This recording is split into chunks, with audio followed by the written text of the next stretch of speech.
Hi, my name's Christy and this is Lazy Owl Booktube channel where I discuss all things books and comic books.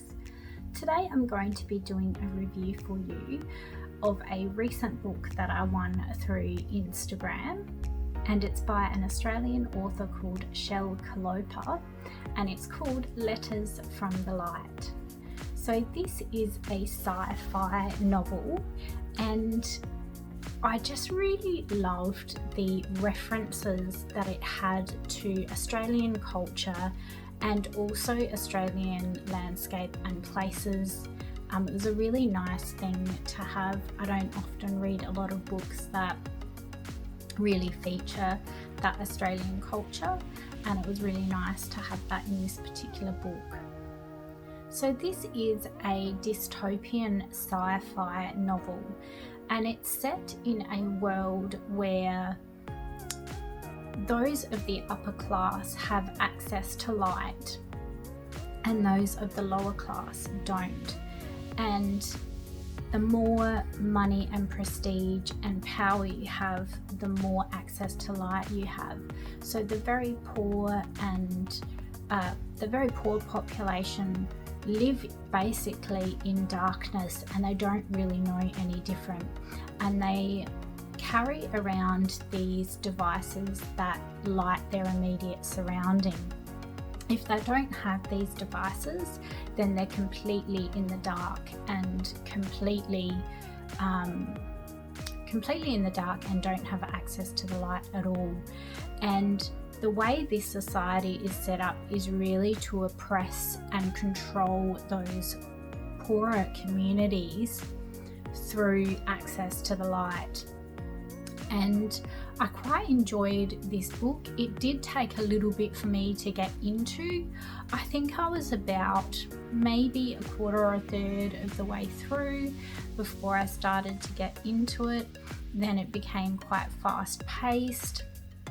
I enjoyed getting to know some of these characters, and many of them had quite strong prejudices.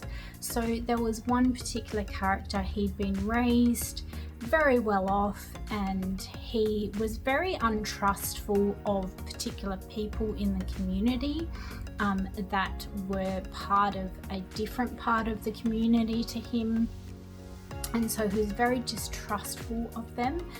And consequently, that was very easy for particular people in the story to manipulate him and manipulate those prejudices that he already had, which I found quite interesting. But there are some really good themes as well, because it also highlights the fact that people's prejudices can be influenced and changed for the good as well, because we saw a little bit of that in this book as well.